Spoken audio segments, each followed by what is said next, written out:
Shalom, good evening everybody. आज संध्या की बुधवारी weekly Bible study में आप सबका स्वागत है। जैसा आपको विदित है, इस बाइबल स्टडी में प्रकाशित वाक्य उसके प्रथम 3 अध्यायों का अध्ययन कर रहे हैं और पिछले हफ्ते हमने प्रारंभ किया है। उसका इंट्रोडक्शन हमने देखा, पहले अध्याय को हमने देखा। प्रभु यीशु मसीह ने जो पत्र लिखा है यूहन्ना के माध्यम से विभिन्न कलीसियाओं को, 7 कलीसियाओं को, उसके विषय में हमने देखा कि प्रभु कैसे बड़े ऐश्वर्य में रूप में अपनी कलीसियाओं के बीच में, उस लैम्प स्टैंड्स के बीच में घूम रहा है, मानो वो उनकी सेवकाई कर रहा है, उनकी अगुवाई और मदद कर रहा है। पिछले हफ्ते हमने ये भी देखा था कि 3 भाग हमने किया था पूरे प्रकाशित वाक्य का, कि पहले अध्याय के पहले पद से लेकर 18वें पद तक जो सेक्शन है वो प्रभु यीशु मसीह का दर्शन है जो यूहन्ना को मिल रहा है। 19वें पद में उससे कहा जा रहा है कि जो बातें तूने देखी हैं, जो बातें वो देखी हैं जो प्रभु यीशु मसीह ने कलीसियाओं के लिए लिखी हैं, और जो बातें होने वाली हैं, जो बातें होने वाली हैं वो बातें चौथे अध्याय से लेकर और 22वें अध्याय तक उसमें वर्णित है। तो हमने एक मोटा मोटा खाका देखा था और आज हम प्रारंभ करेंगे प्रथम चर्च को, जिसको प्रभु यीशु मसीह ने यूहन्ना के माध्यम से पत्र लिखा, और वो चर्च इफिसस का चर्च है, इफिसस, चर्च ऑफ इफिसस। तो आइए, इससे पहले कि हम अपने अध्ययन में आगे बढ़ें, हम एक छोटी दुआ करेंगे।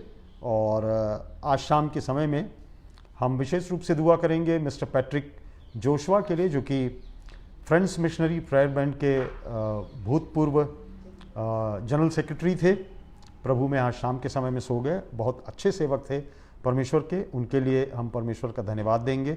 आप में से बहुतेरे लोग FMPB को जानते हैं, फ्रेंड्स मिशनरी प्रेयर बैंड को जानते हैं, उनके मिशनरियों से आप अवगत हैं, उनके वो जनरल सेक्रेटरी थे। हम परमेश्वर का धन्यवाद देंगे। कल संजय बर्थडे का जन्मदिन है और उनके लिए एक विशेष समय है कि कल वो रिटायर भी हो रहे हैं। तो हम परमेश्वर पिता को उनके लिए धन्यवाद देंगे, और विशेष रूप से ब्यूला सोनी के लिए भी, उनका भी कल जन्मदिन है। तो ये 2 जनों का मुझको जिनको याद रहता है, मैं उनका नाम ले लेता हूँ। तो इन दोनों को हम लोग अपनी प्रार्थनाओं में याद रखेंगे। सारी अन्य चीज़ों को छोटी सी दुआ करेंगे इससे पहले कि हम अपने बाइबल अध्ययन में आगे बढ़ें। आइए दुआ करें।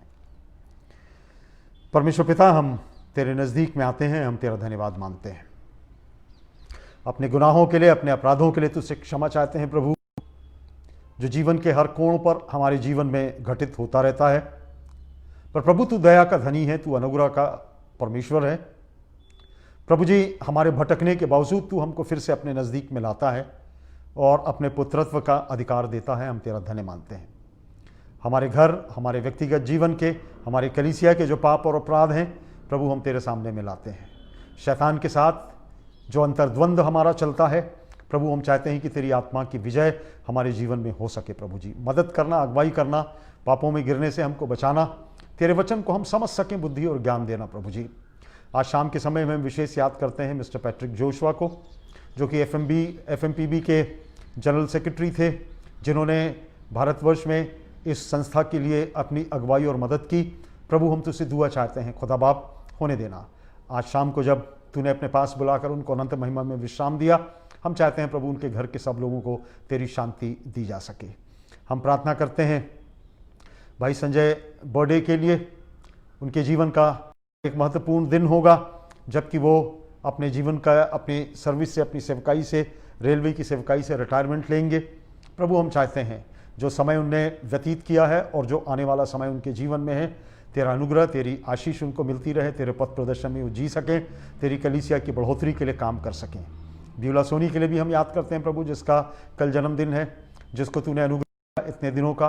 प्रभु, तेरी आशीष उस परिवार को भी मिलने पाए, तेरी बरकत और आशीषों के तले वो लोग आ सकें, और भी अधिक आशीष उनको और उनके परिवार को मिल सके। उनका समर्पण हम तेरे हाथ में करते हैं। आज की इस पूरी सभा को, बाइबल स्टडी को हम तेरे हाथ में रखते हैं। जितने लोग जुड़ सके हैं प्रभु, हम चाहते हैं होने देना, कि हम समझ सकें तेरे वचन को, और हमारा विश्वास इन अध्ययनों के द्वारा मजबूत और स्थिर हो सके। जो लोग जहाँ कहीं भी सुन रहे हैं, चाहे वो बिलासपुर में हैं या बाहर हैं, हर एक को हम तेरे हाथ में रखते हैं और प्रार्थना करते हैं यीशु मसीह के अनुग्रह में होकर अपनी बुद्धि देना, कंसंट्रेशन देना एक घंटे के लिए, कि प्रभु हम तेरे वचन को बेहतर तरीके से समझ सकें। प्रभु यीशु मसीह में धन्यवाद के साथ इस विनती को दया के साथ मांगते हैं, आमीन। मैंने आपसे अवश्य कहा था कि आप अपने साथ पेन और पेंसिल, नोटबुक अवश्य रखिए, क्योंकि एक ऐसा समय है, बाद में आपको ये समय मिलने नहीं वाला है कि आप इस अच्छे अध्ययन को अपने स्वयं के लिए कर सकें, आउटलाइन लिख सकें। ये जो मैसेज है वो आपको YouTube में जैसा मैं बोल रहा हूँ वैसा ही आपको मिलेगा, फेसबुक में मिल जाएगा, मेरे अकाउंट में मिल जाएगा। परंतु आपसे अनुरोध है कि अगर आप कंसंट्रेशन लगाकर इस संदेश को आप सुनेंगे तो आपको ये संदेश और परमेश्वर का संदेश बहुत बेहतर तरीके से समझ में आ सकेगा। तो आप में से बहुत ढेर सारे लोग हैं जिन्होंने मुझको धन्यवाद दिया है इस बात के लिए।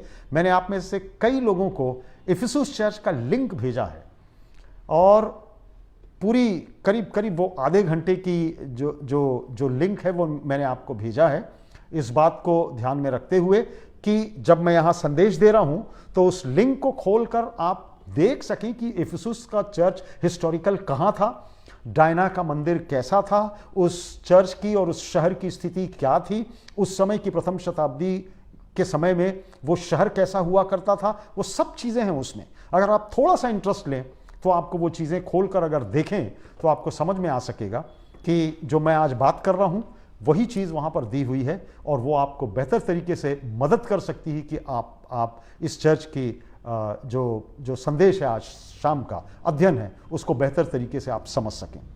तो आइए आज शाम को हम अपने इस अध्ययन को प्रारंभ करते हैं। दूसरा अध्याय प्रकाशित वाक्य और उसका दूसरा अध्याय और उसकी पहली आयत से लेकर 7वीं आयत तक मैं आपके लिए पढ़ूंगा और उसको ध्यान दीजिएगा आप, क्योंकि ये इफिसुस की कलीसिया को यीशु मसीह पत्र लिख रहे हैं यूहन्ना के माध्यम से, और क्या कह रहे हैं मैं आपके लिए पढ़ रहा हूं। इफिसुस की कलीसिया के दूत को यह लिख, जो 7 तारे अपने दाहिने हाथ में लिए हुए है और जो सोने की 7 दीवटों के बीच में फिरता है, वह यह कहता है कि मैं तेरे काम और तेरे परिश्रम और तेरे धीरज को जानता हूं, और यह भी कि तू बुरे लोगों को देख नहीं सकता, और जो लोग अपने आप को प्रेरित कहते हैं और हैं नहीं, उन्हें तूने परख कर झूठा पाया। तू धीरज धरता है और मेरे नाम के लिए दुख उठाते उठाते थका नहीं। पर मुझे तेरे विरुद्ध यह कहना है कि तूने अपना पहला का सा प्रेम छोड़ दिया है। इसलिए स्मरण कर कि तू कहाँ से गिरा है और मन फिरा और पहले के समान काम कर।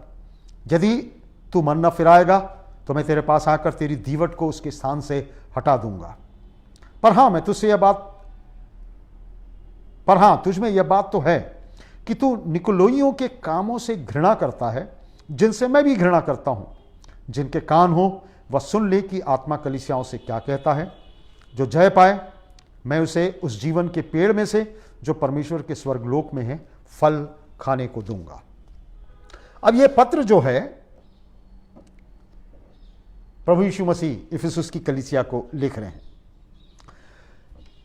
विभिन्न 7 कलीसियाओं को जो पत्र यूहन्ना के द्वारा लिखा गया, उस समय वो देश निकालने की सजा पतमुस नाम टापू में झेल रहा था। वो बंद था, जेल खाने में था, और इन पत्रों के द्वारा इन 7 कलीसियाओं को वो पत्र लिखता है।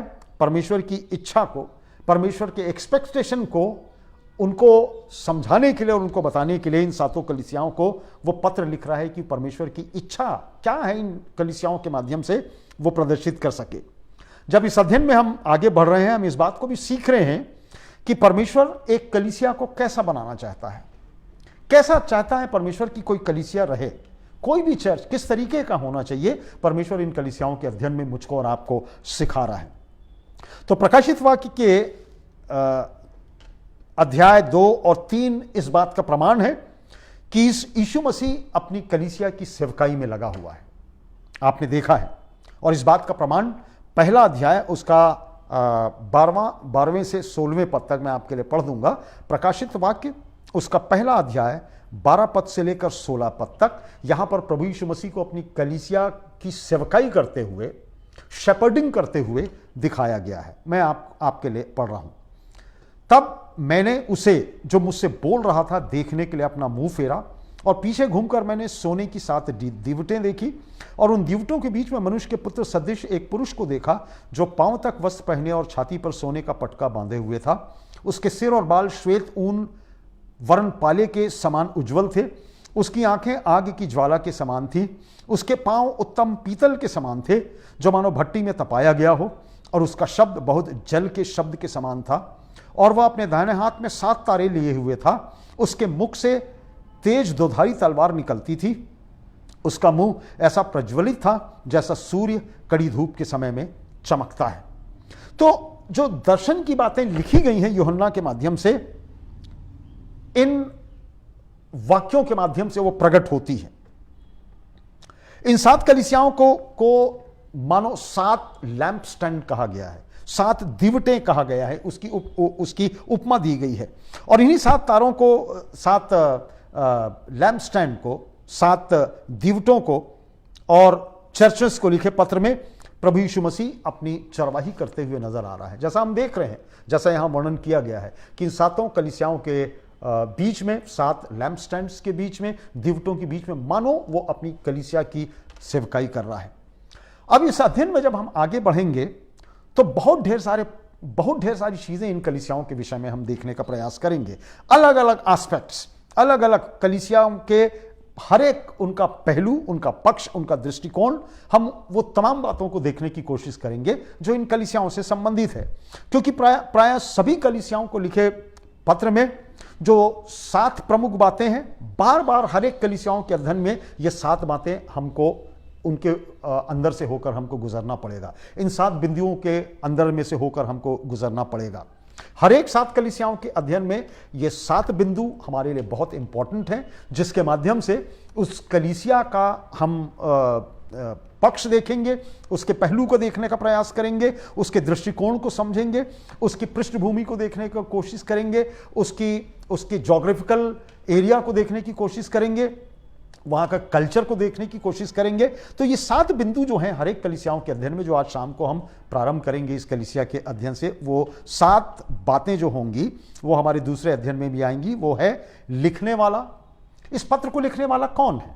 दूसरी बात, जो ये पत्र लिखा जा रहा है वो कौन सा चर्च है और उसकी स्थिति क्या है, वो किस तरीके का चर्च है, कहां है शहर, वो शहर चर्च स्थापित है, उसके विषय में प्रशंसा की बातें जो परमेश्वर ने की है, आलोचना कर रहा है प्रभु यीशु मसीह कर रहा है, और आज्ञा, और अंत में सुझाव।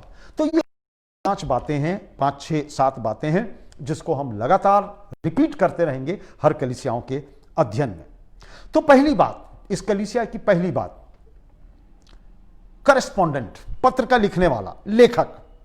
अब हमें सर्वविदित होता है और हमको ये कॉमन सेंस होना चाहिए कि यदि कोई पत्र लिखा जा रहा है तो वो उसका लिखने वाला कौन है, इसकी जानकारी हमको होना बहुत आवश्यक होता है।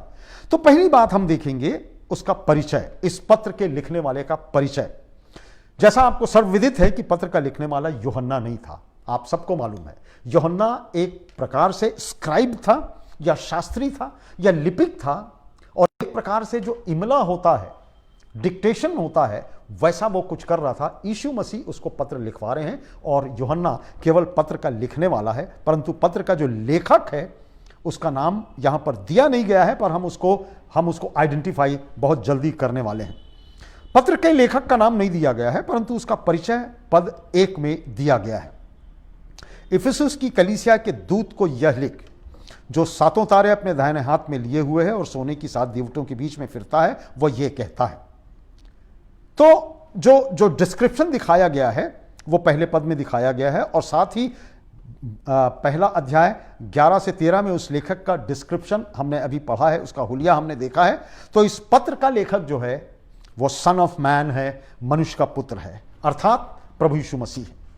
तो प्रथम 5 कलीसियाओं को लिखे पत्रों, इफिसुस, स्मुरना, पेरगमुन, थुआतीरा और सरदीस में लेखक की पहचान पहला अध्याय जो हमने देखा है 12 से लेकर उसके 18वें पद में जो वर्णन आया है उससे मेल खाती है। इन 5 कलीसियाओं को लिखे पत्र में लेखक की पहचान दी जा रही है और लेखक की पहचान पहला अध्याय उसका 12वां पद से लेकर 18वें पद में लेखक के संबंध में खूब ढेर सारी बातें दी गई हैं। आइए हम उसको वेरीफाई करने का प्रयास करते हैं कि क्या ऐसी बातें हैं। अब जो स्मुरना पत्र को प्रभु यीशु मसीह पत्र लिख रहे हैं, दूसरा अध्याय और उसका 8वां पद, दूसरा अध्याय, आइए हम उसकी पहचान देख रहे हैं। दूसरा अध्याय और उसका 8वां पद, उस स्मुरना की कलीसिया के दूत को यह लिख जो प्रथम और अंतिम है, जो मर गया था और जो जीवित हो गया है, वह यह कहता है। अब स्मुरना की कलीसिया को लिखते हुए पत्र लिख रहा है प्रभु यीशु मसीह और अपनी पहचान कैसा बता रहा है? जो प्रथम और अंतिम है, जो मर गया था और अब जीवित है। अपनी पहचान वो बता रहा है, अपनी पहचान बता रहा है दूसरा अध्याय और उसके 8वें पद में। और पहले अध्याय और उसके 18वें पद में वो कह रहा है मैं मर गया था और अब देख मैं युगानुयुग जीवित हूं। तो इन दोनों डिस्क्रिप्शन को मिलाने से समझ में आता है कि पहले अध्याय का प्रभु यीशु मसीह जिसने अपनी पहचान ये कह के बताई है मैं मर गया था और अब देख मैं युगानुयुग जीवित हूं, वही इन कलीसियाओं को पत्र लिख रहा है, अर्थात प्रभु यीशु मसीह। पिरगमुन की कलीसिया को दूसरा अध्याय और उसका 12वां पद, वहां पर लिखा हुआ है पिरगमुन की कलीसिया को दूसरा और 12 पद, जिसके पास दोधारी तलवार है और चोखी तलवार है, वो ये कहता है। पहले अध्याय में दूसरे अध्याय के 2 और 12 में यहां कहता है जिसके पास दोधारी तलवार है, पिरगमुन को लिखते हुए कह रहा है। और पहले अध्याय और उसके 16वें पद में प्रभु यीशु मसीह की पहचान दी है, उसके मुख से चोखी दोधारी तलवार निकलती थी। दोनों चीजें टैली हो रही हैं, समझ में आ रहा है। दूसरे अध्याय में जब पिरगमुन की कलीसिया को लिखा है और पहले अध्याय में जो अपनी पहचान दी हुई है, यह पहचान मिल रही है और यह पहचान प्रभु यीशु मसीह की है। हम लेखक को पहचानने का प्रयास कर रहे हैं। थुआतीरा की कलीसिया को दूसरा अध्याय 18वां पद, जिसकी आंखें आग की ज्वाला की नाई और जिसके पांव उत्तम पीतल के समान हैं। पिरगमुन की कलीसिया को थुआतीरा की कलीसिया को लिखते हुए वो कह रहा है, और पहला अध्याय उसकी 15वीं पद में कह रहा उसके पांव उत्तम पीतल के समान थे। वहां पर भी दूसरे अध्याय और उसके 18वें पद में और पहला अध्याय उसके 15वें पद में तो उसके पांव पीतल के समान थे। तो यीशु मसीह की पहचान जो पत्र लिखा जा रहा है, और यूहन्ना ने जो यीशु मसीह को जिस तरीके से पहले अध्याय में और उसके कुछ पदों में 12 से लेके 18 पद तक हमने देखा, वहां पर जो पहचान हो रही है लेखक की, वो लेखक प्रभु यीशु मसीह है, जिसने भिन्न भिन्न तरीकों से, भिन्न भिन्न उपमाओं से अपने आप को वहां पर सजाया है और हमको बताया है कि वो किस प्रकार का परमेश्वर है। तो पहली बात जो है वो ये है, करस्पॉन्डेंट जो है पत्र का लिखने वाला है वो प्रभु यीशु मसीह है। दूसरी बात, अब उसकी महिमा और उसकी ग्लोरी, पहला अध्याय हम रिफर कर रहे हैं और उसके 12वें से 18वें पद को जो हमने अभी पढ़ा, उसमें वो प्रभु यीशु मसीह, वो लेखक जो इन पत्रों का लेखक है, उसका महिमामय वर्णन आया है। जो मनुष्य का पुत्र, सन ऑफ मैन, जिसका वर्णन, चित्रण पूरे प्रकाशित वाक्य में जो यूहन्ना लिखा है उसमें प्रभावशाली ढंग से उसका जिक्र किया गया है, उसको प्रतिबिंबित किया गया है। दुनिया में जब प्रभु यीशु मसीह पहली बार आया था तो बड़े नम्र और दीन होकर आया था, दुख उठाने वाले के रूप में होकर आया था। परंतु प्रकाशित वाक्य हम लोगों को ये उद्घोषित कर रहा है कि जब प्रभु यीशु मसीह दोबारा आएगा, जब प्रभु यीशु मसीह दूसरी बार आएंगे, तो वो अपने ऐश्वर्य में संपूर्ण महिमा में आएंगे, संपूर्ण महिमा में आएंगे। और यही बात यूहन्ना वर्णन उस ऐश्वर्य में परमेश्वर के लिए कर रहा है, उसको कुछ चित्रांकित कर रहा है पहले अध्याय में, कि प्रभु जो है वो महिमा महित होकर आएगा। वो बेचारा यीशु मसीह नहीं रहने वाला है, वो न्याय करने वाला है। पहला अध्याय उसका 12वां से 18 पद इसी बात को चरित्र चित्रण करता है। तो यूहन्ना ये नहीं कर रहा है कि लेखक के दोनों हथेलियों में छेद है। अब यूहन्ना यहां पर ये नहीं कर रहा है, बहुत इंटरेस्टिंग बात है। यूहन्ना ये नहीं कह रहा है कि उसके दोनों हथेलियों में छेद है, उसकी पसलियों में छेद है, मैंने देखा है और ध्यान दिया है, वो ये नहीं कह रहा है, या उसके सिर से लहू की धार बह रही है, वो नहीं कर रहा है। परंतु वो ये कह रहा है कि ये मनुष्य का पुत्र जो लेखक है, वो अपने दाहिने हाथ में 7 तारे लिए हुए हैं। पहला अध्याय और उसकी 16वीं आयत में लिखा हुआ है, वो अपने दाहिने हाथ में 7 तारे लिए हुए था और उसके मुख से दोधारी तलवार निकलती थी। तो ये जो सन ऑफ मैन है, या मनुष्य का जो पुत्र है, वो अपने हाथ में 7 तारे लिए हुए है, और 7 तारे प्रदर्शित करते हैं उसकी सेवकाई को जो 7 कलीसियाओं की है। और 7 का नंबर मैंने आपको बताया था, जब हम 7 की बात करते हैं उसका मतलब टोटलिटी से होता है, परिपूर्णता से होता है, संपूर्णता से होता है। संसार की सब कलीसियाएं जो किसी भी डिनोमिनेशन की क्यों ना हो, किसी भी डॉक्ट्रिन को मानने वाली क्यों ना हो, सब कलीसियाओं का समावेश प्रभु यीशु मसीह ने इन 7 कलीसियाओं में किया है और वो उनकी सेवकाई कर रहा है, वो उनकी सेवकाई कर रहा है। स्वतंत्रता के साथ उन 7 दीवटों के बीच में वो घूम रहा है, मानो उन कलीसियाओं के ऊपर उसका आधिपत्य है, उन कलीसियाओं पर जो 7 विभिन्न स्वभाव वाली कलीसियाएं हैं। उसी को तो हम देखना चाह रहे हैं इस अध्ययन के माध्यम से। तो प्रभु Yeshu Masih is in full control of his churches. जितनी भी संसार की कलीसियाएं हैं, चाहे वो किसी भी प्रकार की हो, चाहे जंगल घाटी में लगाई जाने वाली कलीसिया हो, चाहे कैथेड्रल्स में लगने वाली 5,000 और 10,000 की भीड़ की कलीसिया हो, सबका जो मालिक है वो प्रभु यीशु मसीह है और वो पूरी अथॉरिटी के साथ, पूरे अथॉरिटेटिव मैनर में वो इन कलीसियाओं के बीच में घूम रहा है।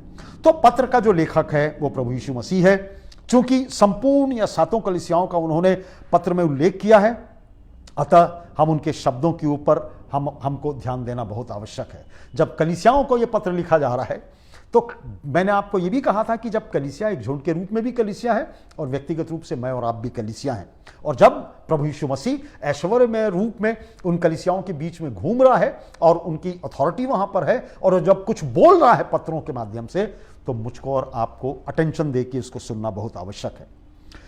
कलीसिया को लिखे पत्रों के शब्द उसके हैं जो कलीसिया पर अपना आधिपत्य रखता है, और क्यों ना रखे, क्योंकि कलीसिया उसकी है, उसका अधिकार कलीसिया पर है। वह महिमामय परमेश्वर का पुत्र है और कलीसिया का सिर है, जिसके मैं और आप अंग हैं, और सिर्फ उसके पास ही अधिकार और सामर्थ है। अथॉरिटी उसकी है, सामर्थ उसकी है बोलने की भी, और जब वह बोलता है तो मेरा और आपका काम सुनना है। तो आज शाम के समय में आपने ये समझ लिया कि जो लेखक है वो प्रभु यीशु मसीह है, 7 कलीसियाओं को पत्र लिख रहा है, उसमें मैं और आप भी सम्मिलित हैं, दुनिया की सब कलीसियाएं सम्मिलित हैं, और जब वो बोल रहा है उसका अधिकार है, उसकी अथॉरिटी है, उसका प्रभाव है, और जब वो प्रभावशाली रूप से बोल रहा है कलीसियाओं से, और तब मुझको और आपको, जो हम स्वयं कलीसिया हैं, मुझको और आपको सुनना भी बहुत आवश्यक है। अब आइए इस चर्च के संबंध में देखें कि ये चर्च किस प्रकार का है, ये चर्च है किस प्रकार का। कलीसिया, इट्स फीचर्स, विशिष्टता, इसकी विशेषताएं। पहली बात, उसकी स्पिरिचुअल स्ट्रेंथ। अब दूसरा अध्याय जब हमने पढ़ा है तो बहुत ढेर सारी बातें प्रभु ने बहुत अच्छी कही हैं। आइए हम उसको देखते हैं, उनकी आत्मिक ताकत क्या थी। अब इस कलीसिया की जो स्थापना थी वो पौलुस प्रेरित के द्वारा की गई थी, सॉलिड डॉक्ट्रिन के माध्यम से, जबरदस्त सिद्धांतिक डॉक्ट्रिन के माध्यम से, सिद्धांतिक पाठ इनको पढ़ाया गया था। इनका जो पहला पास्टर था वो पौलुस था, फिर तिमोथी पास्टर बना, और साथ ही अपोल्लोस, अक्विला, प्रिस्किल्ला, इन लोगों ने भी इस कलीसिया की सेवकाई की थी। आने वाले समयों में पौलुस के बाद इन लोगों ने सेवकाई की थी, और इस कारण उपरोक्त परमेश्वर के भक्तों की सेवकाई के द्वारा ये मजबूत और बहुत ही थियोलॉजिकल साउंड ये चर्च स्थापित किया गया था, और ये आत्मिक रूप से बहुत प्रभावी चर्च था। यह चर्च प्रभु यीशु मसीह को आदर देने वाला चर्च था। दूसरी बात, इनका उत्साह, इनकी ज़ील, इनकी जोश, इनकी सरगर्मी, नए नए प्रभु में आए थे वो, पर ये उत्साही थे, इनकी ज़ील थी प्रभु के संदेश को बाहर बढ़ाने की। उस समय की कलीसिया के समान इफिसुस का चर्च भी पूरे तन, मन और धन से सुसमाचार प्रचार में आगे था। सुसमाचार प्रचार वो सुनाया करते थे, पूरे जोश और उत्साह के साथ प्रचार करने में ये कलीसिया अग्रणी रहती थी, अग्रेसिव थी, उद्यमशील थी और अति उत्साही थी। उत्साह के साथ वो लोग प्रभु यीशु मसीह का प्रचार किया करते थे। नए नए विश्वासी थे, प्रथम शताब्दी थी, प्रभु का संदेश नया नया उनके पास आया था, और इन्होंने विश्वास करके, कुछ थोड़े से लोग वहां पर अभी कन्वर्ट हुए थे, थोड़े से लोग, परंतु विश्वास करके प्रभु के संदेश को सुनाने में ये उत्साही जीवन व्यतीत किया करते थे। अब इसका फाउंडेशन क्या था, इस कलीसिया की नींव और इसका आधार और इसका बुनियाद क्या था। इफिसुस की कलीसिया, जैसे हमने देखा, पौलुस के द्वारा स्थापित की गई थी, और पौलुस के द्वारा ही इस कलीसिया की नींव डाली गई थी। उसकी तीसरी मिशनरी यात्रा के समय में, जो थर्ड मिशनरी जर्नी थी उसकी, उस समय में इसकी जो नींव थी इस कलीसिया की वो डाली गई थी। प्रेरितों के काम और उसका 19वां अध्याय इस बात का विस्तृत विवरण मुझको और आपको देता है कि इस कलीसिया की स्थापना के समय, और मैं आपसे अनुरोध करूंगा कि आप प्रेरितों के काम और उसका 19वां अध्याय अवश्य खोल के रखें मेरे सामने और अपने सामने। मैंने तो खोला हुआ है, आप खोल के रखिए और आज रात को पढ़िए। मैं पूरी चीज़ आपके लिए नहीं पढ़ूंगा, परंतु आपसे अनुरोध करूंगा, यदि इफिसुस की कलीसिया को समझना है, उसकी नींव को और उसके आधार को और उसकी बुनियाद को समझना है, तो आपको प्रेरितों के काम और उसका 19वां अध्याय बहुत बारीकी से आज रात को आप अध्ययन कीजिए। क्या हुआ था, कैसे वहां की नींव पड़ी, कैसे ये चर्च की स्थापना की गई पौलुस के द्वारा। पहली बात, प्रेरितों के काम 19वां अध्याय। पहली बात, जब पौलुस वहां पर आया, इफिसुस में आया, तो पहला जो रिएक्शन हुआ वो पौलुस के प्रचार को रिजेक्ट कर दिया गया। पौलुस ने जो प्रभु यीशु मसीह का वहां प्रचार किया उसको नकार दिया गया, उसको स्वीकार नहीं किया गया। बताया जाता है जब पौलुस इफिसुस में आया, कुछ थोड़े से विश्वासी पहले वहां मौजूद थे। आपको मालूम है कि ये प्रथम शताब्दी की कलीसिया है। प्रभु यीशु मसीह का प्रचार हुआ है, उनके चेले लोग आगे बढ़े हैं, दुनिया के कोने कोने में गए हैं। जहां इजराइल था, इजराइल से उत्तर में लोग उस क्षेत्र की ओर गए जो कि आज का ग्रीस है और टर्की है। उस क्षेत्र में ये चर्चेस बसे हुए हैं। वहां पौलुस प्रचार के लिए गया। कुछ लोग पहले से वहां पर प्रभु यीशु मसीह को जान के छोटी एक स्थापना वहां पर चर्च की हुई थी, परंतु पौलुस ने जाकर उसको फर्निश किया। तो जब पौलुस जो इफिसुस में आया, थोड़े से विश्वासी वहां मौजूद थे। और पहले पद में, जब अपोल्लोस कुरिन्थुस में था तो पौलुस ऊपर के सारे देश से होकर इफिसुस में आया और कई चेलों को देखकर, अर्थात कुछ लोग वहां थे पहले से जो विश्वासी लोग थे। अब 8 और 9 पद में प्रेरितों के काम 19, 8 और 9 में और कुछ बातों को दर्शित किया गया है। हम देख रहे हैं कि कैसे इस कलीसिया की नींव पड़ी, कैसे इस कलीसिया का जन्म हुआ। 8 और 9, प्रेरितों का काम 8 और 9। और वह आराधनालय में जाकर 3 महीने तक निडर होकर बोलता रहा, परमेश्वर के राज्य के विषय में वाद विवाद करता और समझाता रहा। परंतु जब कितनों ने कठोर होकर उसकी नहीं मानी, वरन लोगों के सामने इस मार्ग को बुरा कहने लगे, तो उसने उनको छोड़कर चेलों को अलग कर लिया और प्रतिदिन तरन्नुस की पाठशाला में वाद विवाद किया करता था। वो 3 महीने तक वहां पर प्रचार करता रहा।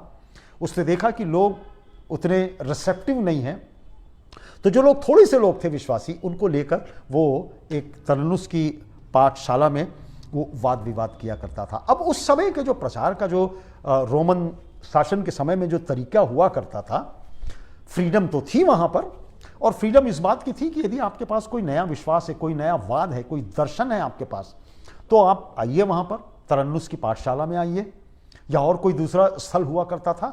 आप अपनी बातों को रखिए, उसको जस्टिफाई कीजिए, उसके पीछे क्या बातें हैं, क्योंकि आपको समझ में आ रहा है कि ये क्षेत्र वो क्षेत्र था जो ग्रीक इन्फ्लुएंस का क्षेत्र था, बुद्धि और ज्ञान का क्षेत्र था, वो दर्शन शास्त्र का क्षेत्र था। और जब तक आप इतने इंटेलेक्चुअल ना हो, जब तक आप बुद्धिमान ना हो, जो जिस विषय पे आप बोल रहे हैं उसको आप जस्टिफाई कर सकें, उसको अच्छे से समझा सकें, आप तरन्नुस की पाठशाला में जाकर इलोक्वेंटली बोल नहीं सकते थे।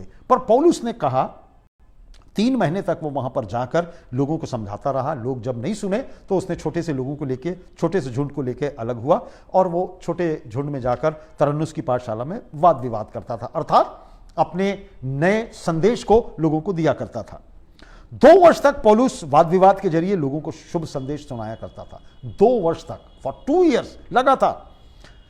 परंतु वहां पर चांदी का मंदिर बनाकर बेचने वाले देमेत्रियुस सुनार, गोल्डस्मिथ, उसके द्वारा खड़े किए गए बखेड़े से जो मूर्ति पूजक लोग थे, पौलुस और साथियों के विरोध में हो गए।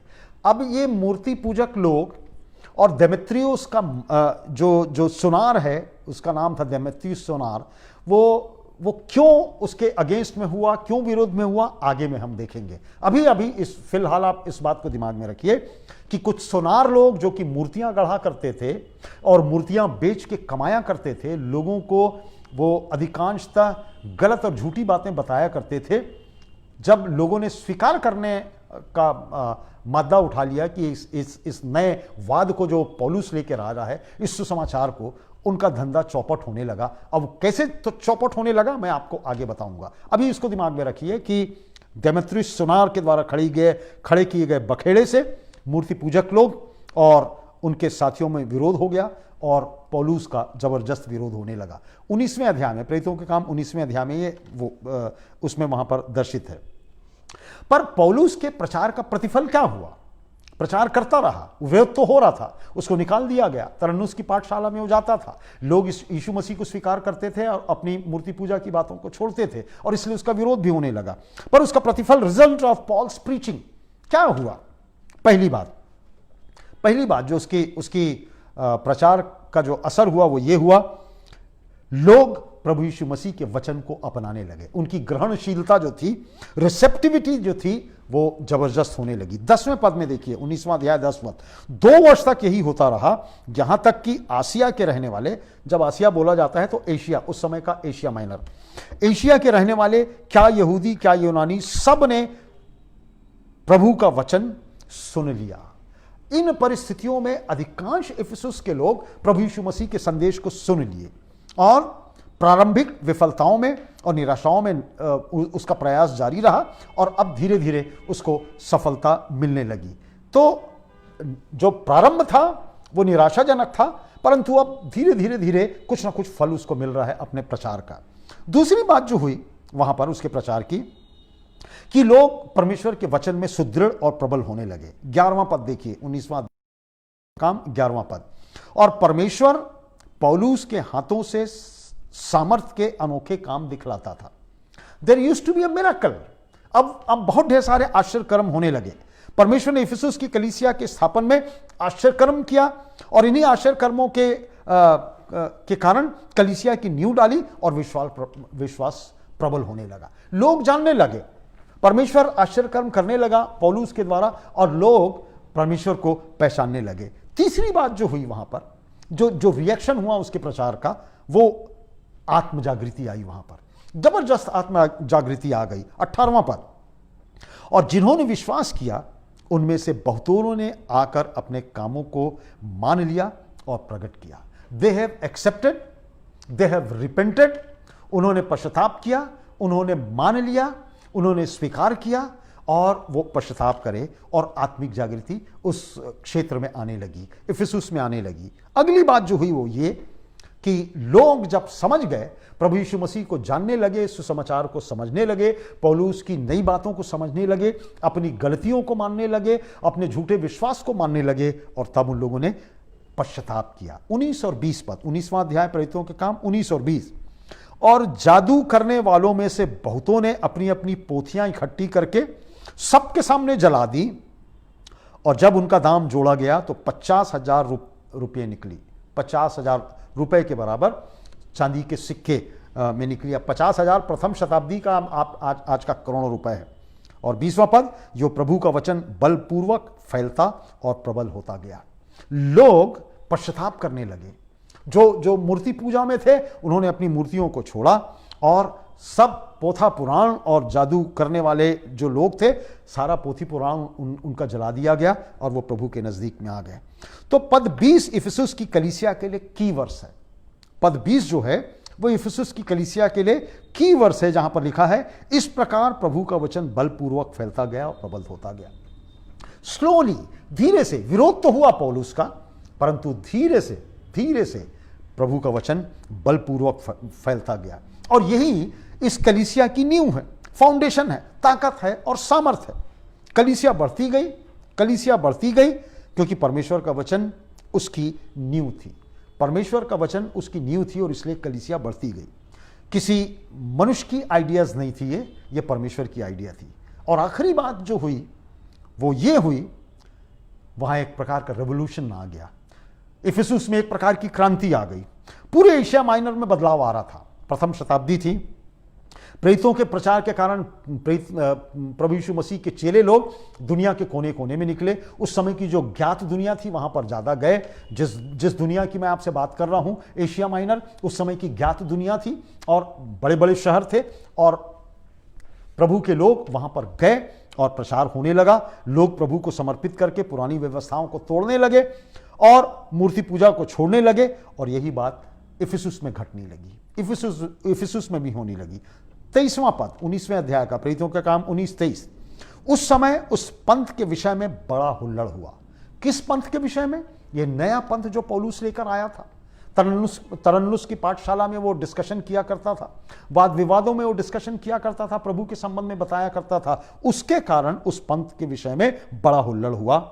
एक प्रकार से एक मसीहत जो है वो समस्या बन गई, और वहां के मूर्ति बेचने वालों का जो धंधा है, जो अपने चरमोत्कर्ष पर था इफिसुस में, लोगों के द्वारा यीशु को अपना लेने के कारण उनका धंधा चौपट होने लगा, और सुनार लोग जो थे उन्होंने क्रांति कर दी, क्योंकि उनका धंधा खत्म हो गया। जो मूर्ति बनाकर बेचा करते थे, बड़ी इंटरेस्टिंग बात है कि वो कौन सा मंदिर था और किस प्रकार की वो देवी थी, हम आगे देखेंगे। उनका धंधा चौपट हो गया, उनका धंधा खत्म हो गया, और इसलिए मसीहत का प्रारंभ इफिसुस में एक विरोधाभास के रूप में हुआ, एक कंट्रोवर्सी के रूप में हुआ, क्योंकि मसीहत ने पूरे इफिसुस की सिस्टम को उलट पुलट कर दिया। लोग जबरदस्त प्रभु के नजदीक में आने लगे, प्रभु को स्वीकार करने लगे और प्रभु को मानने लगे।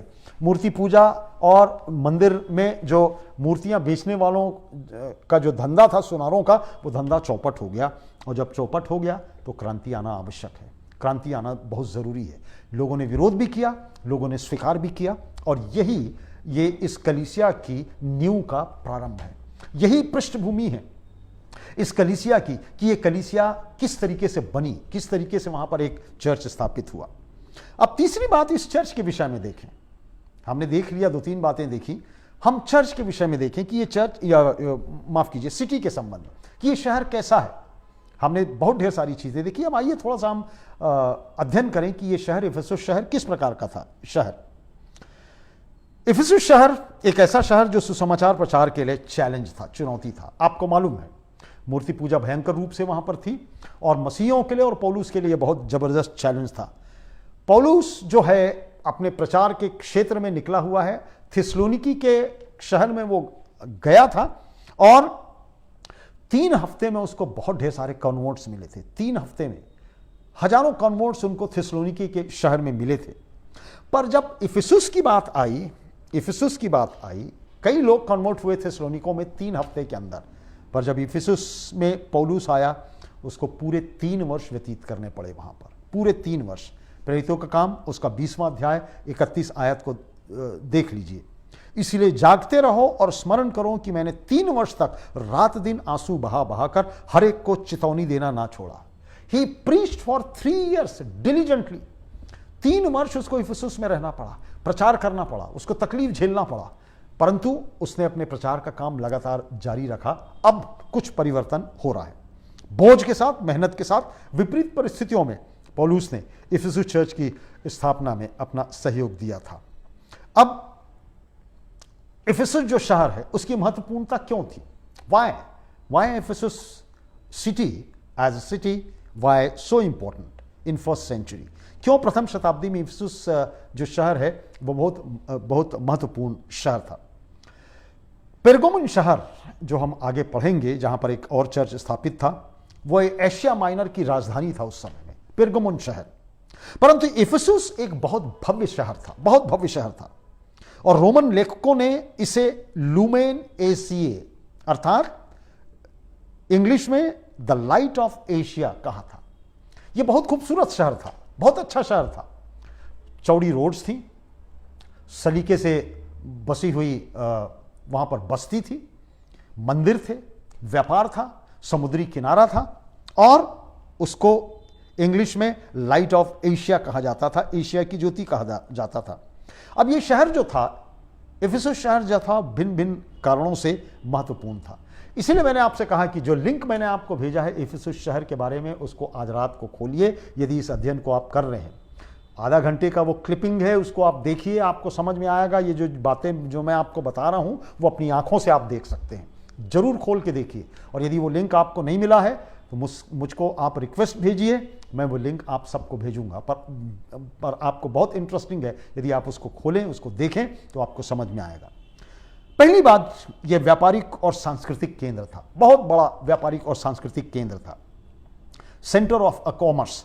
एक पहली बात जो थी वो बंदरगाह था, विभिन्न जगहों से जहाज वहां पर आया करते थे और जहाजों के द्वारा माध्यम से विभिन्न महाद्वीपों से वहां पर आया जाया करता था। लोडिंग अनलोडिंग की व्यवस्था उत्तम थी और व्यापार का वो एक बड़ा भारी केंद्र था। दूसरी जो इंपॉर्टेंट बात थी इफिसुस के लिए वो ये थी, ये 4 महत्वपूर्ण सड़कें इफिसुस को अन्य जगहों से जोड़ती थी। बहुत जबरदस्त इसका लोकेशन था। एक सड़क जो थी परगमुन और स्मुरना से आती थी जो इफिसुस के उत्तर में स्थित थी। दूसरी सड़क जो थी वो सरदीस और गलतिया और पेरगा से आती थी जो उत्तर पूर्व में थी। तीसरी सड़क जो थी वो दजला फरात अर्थात ईरान और इराक से होते हुए कुलुसिया और लौदीकिया से होकर आती थी जो कि दक्षिण पूर्व में स्थित था। और चौथी दक्षिण मियांडर वैली जो कि नीचे में है, एक घाटी है, वहां से आती थी। तो ये 4 रोड्स यहां से गुजरा करती थी। अब अगर 4 हाईवे आपके शहर से गुजर रहा हो, महत्वपूर्ण शहरों के माध्यम से आपका शहर जुड़ा हो, आपकी जो शहर की स्थिति है वो कितनी इंपॉर्टेंट हो सकती है, आप ध्यान दीजिए। और यही बात इफिसुस शहर की थी। ये 4 डायरेक्शन से विभिन्न हाईवेज के द्वारा जुड़ा हुआ था जिससे व्यापार होता था और स्वयं ये बंदरगाह था। इफिसुस शहर जो था वो बंदरगाह शहर था। तीसरी बात, ये शहर कई नामों से जाना जाता था, कई नामों वाला शहर था। इफिसुस को मार्केट प्लेस ऑफ एशिया कहा जाता था, ये एशिया का बाजार कहा जाता था। जब शहीदों को जानवरों के बीच में रोमी शासन में अपराधियों को जानवरों के सामने फेंक दिया जाता था, मारने के लिए छोड़ दिया जाता था, तो शहीदों को जानवरों के सामने फेंकने के लिए जब रोम ले जाया जाता था तो वो यहीं से ले जाया जाता था, इफिसुस होके ही ले जाया जाता था। और इसका नाम इसीलिए कई बार इस रोड का नाम हाईवे ऑफ मार्टियर्स पड़ा था, शहीदों की सड़क भी पड़ा था क्योंकि वो सड़क वहीं से होकर गुजरा करती थी। ये शहर जो था वो एक प्रकार की फ्री सिटी थी, स्वतंत्र शहर था क्योंकि यहां पर गैरिसन नहीं था, सैनिकों का जमावड़ा नहीं था, सैनिकों का ये अड्डा नहीं था, सैनिक अड्डा नहीं था, ये सैनिक छावनी नहीं थी। और इसीलिए यहां स्वच्छंदता के साथ सोच विचार किया जाता था, फ्री थिंकिंग थी, विभिन्न खेल आयोजित किए जाते थे। और ग्रीक्स लोग आप जानते हैं उस समय के वो इन सब ज्ञान की बातों में कितने आगे रहते थे। अब यहां पर जो मैंने आपको बताया कि एक जबरदस्त मंदिर था यहां पर और दिया हुआ है था शहर जो था, it was centre of worship of Diana. Ephesus में डायना देवी की मूर्ति पूजा की जाती थी, जबरदस्त उसका मंदिर था। वो लिंक जो मैंने आपको उसमें आप खोल के देखिएगा। इस देवी की मूर्ति पूजा की जाती थी, जिसको इंग्लिश था अर्तिमस, हिंदी में लिखा हुआ अर्तिमस की देवी की, जो उसका यूनानी नाम था। रोमी में उस देवी को डायना कहा जाता था रोमन्स लोगों के माध्यम से, और ग्रीको रोमन राज्य में डायना को अत्यधिक आदर की दृष्टि से। अब उसकी मूर्ति कैसी थी वो लिंक आप देखोगे तो आपको समझ में आएगा, आपको समझ में आएगा कि वो देवी किस प्रकार की थी। इसी डायना का मंदिर इफिसुस में स्थापित था और यह मंदिर अत्यंत सुंदर था, सोने और चांदी और बहुमूल्य पत्थरों से बना हुआ था। इस मंदिर को बनाने वाला एक यूनानी वास्तुकार था, प्रोक्सीटेलस। ये जो मंदिर था वो एक प्रकार का म्यूजियम था। अब ये मंदिर कैसा था, मैंने आपको बताया ये मंदिर किस प्रकार का था। यह मंदिर एक म्यूजियम था जहां दुनिया की मशहूर कलाकृतियां संग्रहित करके रखी गई थी। एक संग्रहालय था, म्यूजियम था जहां कलाकृतियां संग्रहित करके रखी जाती थी। दूसरा बड़ी इंटरेस्टिंग बात है, ध्यान से सुनिए उसको, कि यह मंदिर जो था, डायना का जो मंदिर था, it was a sanctuary of criminals. ऐसे लोगों की शरण स्थली थी, शरणगाह था, जो सारे बदमाश और गुंडे और लोफर लोग हुआ करते थे, चोर उचक्के हुआ करते थे, उनकी ये शरण स्थली था, उनकी ये सेंचुरी थी, ये डायना का मंदिर। जो भी मंदिर के अंदर रहता था वो कानून के दायरे में नहीं आता था, जो रोमी शासन का जो कानून था उसके दायरे में नहीं आता था। वो मंदिर में रहने वाले पुजारी और जितने क्रिमिनल्स थे वो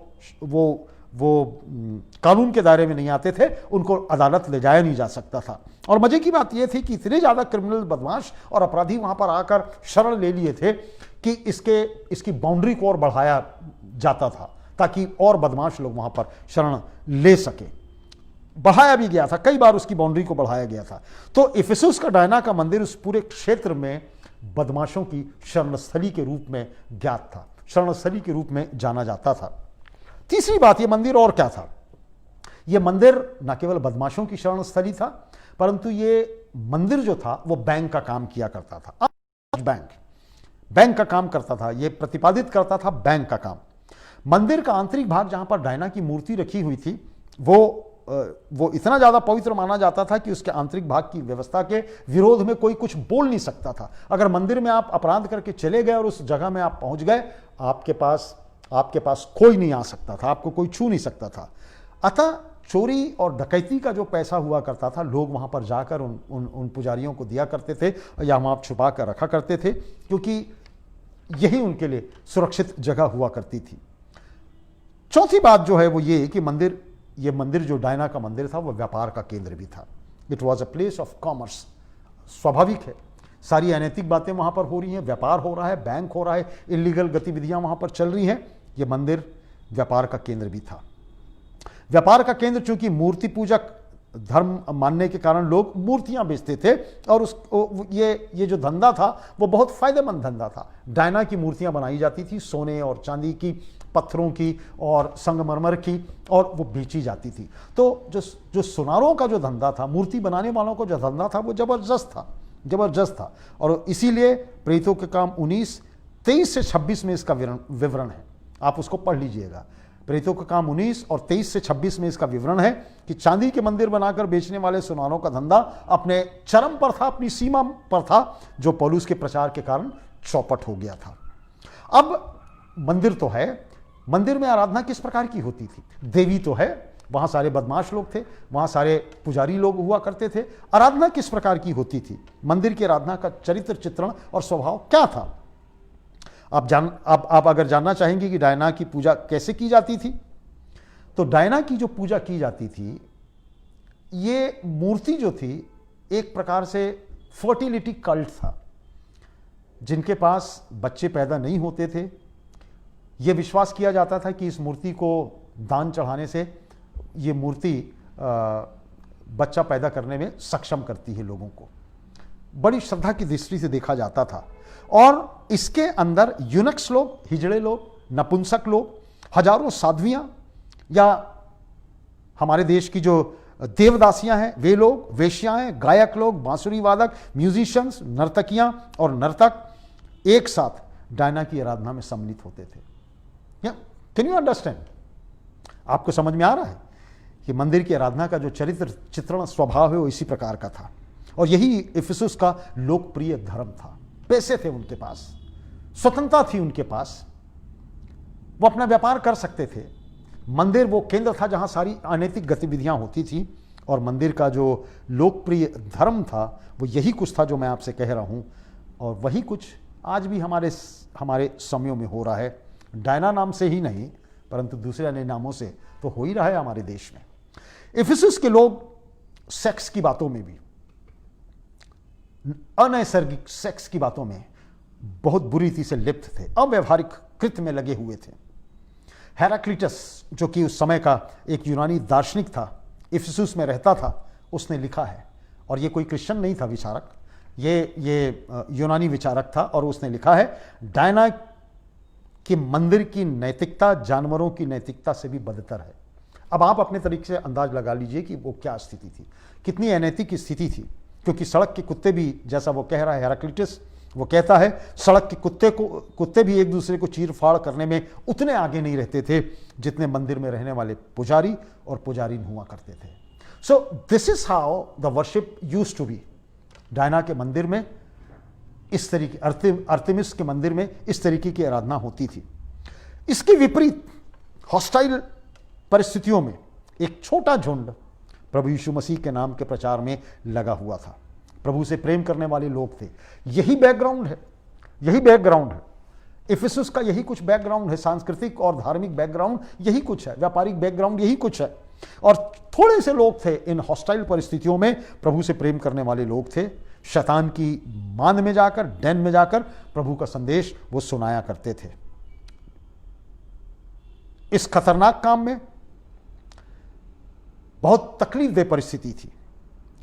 कोई आगे नहीं आ सकता था जब तक संपूर्ण समर्पण ना हो। यदि इन लोगों का पूर्ण समर्पण ना हो, लोग सामने नहीं आ सकते थे।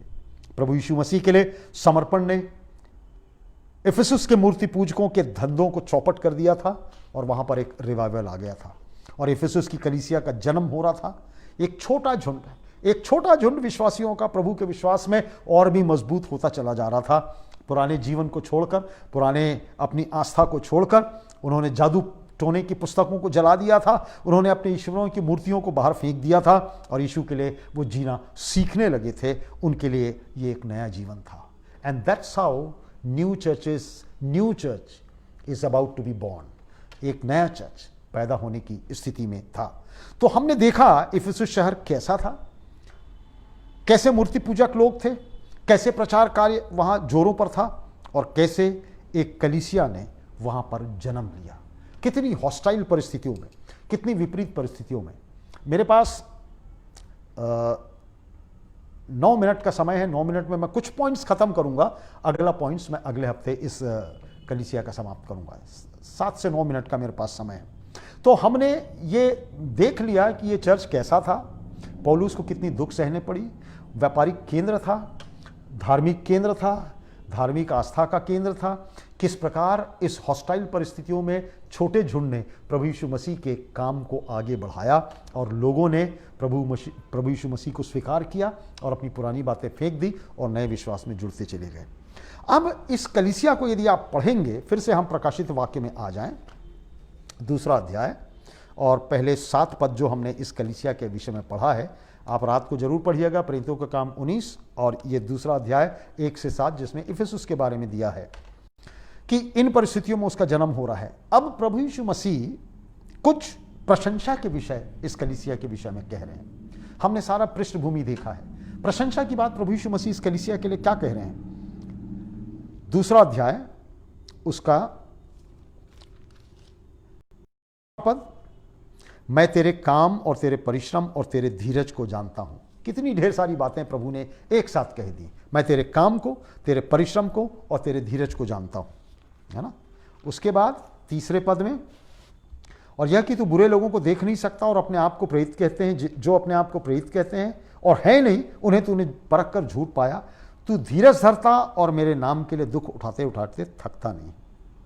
और तब यहां पर 7वें पद तक बहुत ढेर सारी बातें दी हुई। पद 2 में और उसके प्रथम भाग में प्रभु यीशु मसीह इस कलीसिया के लिए एक सामान्य प्रशंसा का विषय, प्रशंसा की बात कर रहा है। जनरल कमेंडेशन, एक साधारण प्रशंसा की बात कह रहा है। मैं तेरे कामों को जानता हूं। आई नो दाई वर्क्स, मैं तुम्हारे कामों को जानता हूं। यूहन्ना के द्वारा प्रभु यीशु मसीह इस कलीसिया से कह रहे हैं, मैं जानता हूं कि तुम लोगों ने कोई बहुत बड़ा कार्य किया है और अब प्रभु इन बड़े कामों को, तुम्हारे जो तुमने किया है, उसको गिनाना मांग रहा है। और ये कौन कौन से काम थे, ये कौन कौन सा बड़ा काम जो इफिसुस के लोगों ने किया है। तुम्हारा परिश्रम, तुम्हारा धीरज और बुरी बातों को ना देखना, दुख उठाना, आत्मिक पहचान में पारंगत होना और निकोलोइयों के विरोध में खड़ा होना। ये साधारण बातें प्रभु यीशु मसीह कह रहा है। ये साधारण प्रशंसा की बातें, कुछ बातें हैं जो प्रभु यीशु मसीह कह रहा है, पर कुछ विशिष्ट बातें भी प्रभु यीशु मसीह ने इस कलीसिया के विषय में कही हैं। ये तो साधारण बातें हुई कि तुम्हारा परिश्रम अच्छा है, तुम्हारा धीरज अच्छा है, तुम बुरी बातों को देख नहीं सकते, तुम स्पिरिचुअल डिसर्नमेंट तुम्हारे पास है, तुम संसार की बातों को समझ जाते हो और आत्मिक बातों को समझने का तुम्हारे पास मादा है। निकोलोइयों का जो गलत फॉल्स टीचिंग है उसको तुम पहचान रहे हो। पर प्रभु यीशु मसीह कह रहा है तुम्हारी कुछ स्पेसिफिक कमेंडेशन है, तुम्हारा कुछ प्रशंसा है जो मैं तुम्हारा करना मांगता हूं। अब पहली बात, जो प्रथम प्रशंसा का विषय, विशिष्ट प्रशंसा का विषय, स्पेसिफिक कमेंडेशन जो प्रभु यीशु मसीह कह रहा है इस कलीसिया के लिए, वो क्या कह रहा है। उसका 2 पद, 2 अध्याय उसका 2 पद और उसकी बी, वो कहता है,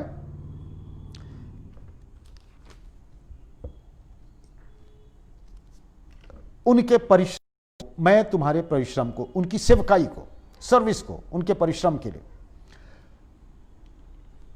तुम्हारा जो कार्य है तुम्हारी जो सेवकाई है प्रभु के लिए, वो मैं विशेष प्रशंसा का विषय है। उनके परिश्रम के लिए 2b में वो कहता है ये किस तरीके का परिश्रम है, इस कलीसिया का किस तरीके का परिश्रम है। जो कमेंटेटर्स हैं, व्याख्याकार हैं, वो कह रहे हैं प्रभु उस परिश्रम के विषय में बात कर रहा है, वो परिश्रम जो थका कर चूर कर देने वाला परिश्रम है। वो परिश्रम वो प्रभु के लिए किया करते थे। द टॉयल ऑफ एग्जॉशन, ऐसा काम जो थका कर चकनाचूर कर देता है हमारे शरीर को, हमारे दिमाग को, दोनों को। उस तरीके का परिश्रम तुम कर रहे हो। अब प्रभु कह रहा है तुम्हारी सर्विस को मैं जानता हूं, तुम्हारी सेवकाई को मैं जानता हूं। इंग्लिश शब्द सर्विस वहां पर आया है। यूनानी शब्द सेवकाई के लिए, सर्विस के लिए जो उपयोग में लाया गया है ग्रीक में, वो है कोपोस। कोपोस। प्रभु यीशु मसीह इफिसियों के विश्वासियों की प्रशंसा में लिखते हैं कि जो परिश्रम और पसीना उन्होंने परमेश्वर की सेवकाई में बहाया है वो प्रशंसनीय है। तुमने जो काम किया है तकलीफ दे परिस्थितियों में इफिसुस के लोगों, वो बहुत प्रशंसनीय है। इफिसुस के विश्वासी प्रभु की सेवकाई में पूरी तरह के लगे हुए थे। टोटल सर्विस, कुपोस। और कुपोस शब्द का अर्थ और उसका कैरेक्टरिस्टिक या स्वभाव इस प्रकार का है। कुपोस का जो कैरेक्टरिस्टिक है, इस शब्द का जो स्वभाव है वो क्या है? कुपोस का अर्थ labour to the point of exhaustion, थका कर चूर कर देने वाला और चकना चूर कर देने वाला परिश्रम। It is the kind of toil that takes all mind and muscle of a man. ये हमारे दिमाग का और हमारे शरीर का उस तरीके से दोहन करता है। जो काम हम कर रहे हैं उस काम को करने के लिए हमको दिमाग भी लगाना है और शरीर की ताकत भी लगाना है। और ऐसा परिश्रम, ऐसी सर्विस वो परमेश्वर का किया करते थे। थका कर दूर कर देने वाली उस प्रकार का परिश्रम, हार्ड वर्क, जो मनुष्य के दिमाग और ताकत का संपूर्ण दोहन करता है। और प्रभु यीशु मसीह यही बात उनसे कह रहे हैं, मैं तुम्हारा परिश्रम देखता हूं, मैं जानता हूं, समझता हूं। और इसी प्रकार की सेवकाई या परिश्रम इफिसुस के लोग प्रभु यीशु मसीह के लिए किया करते थे, जिसकी प्रशंसा प्रभु यीशु मसीह कर रहे हैं। तो आज शाम तक, आज यहां तक 7:30 हो गया, मैं इससे आगे नहीं बढ़ूंगा, 1 घंटे का मैं समय आपसे मांगा था। यहां तक आज हमने पढ़ा है कि प्रभु इन लोगों की प्रशंसा कह रहा है, प्रशंसा की बातें कह रहा है। और क्यों कह रहा है उसको एक्सेजेसिस के रूप में हम सब आज शाम के समय में देख रहे हैं। आने वाले हफ्ते बाकी का जो भाग है इफिसुस की कलीसिया का, वो हम आने वाले बुधवार को समाप्त करेंगे। उसके बाद हम अगले चर्च में आगे जाएंगे। तो मेरा विश्वास है कि आप प्रेरितों के काम उसका 19वां अध्याय और प्रकाशित वाक्य उसका प्रथम और द्वितीय और तृतीय, कम से कम प्रथम और द्वितीय अध्याय आप अगले हफ्ते के लिए आप दिमाग में रखिए।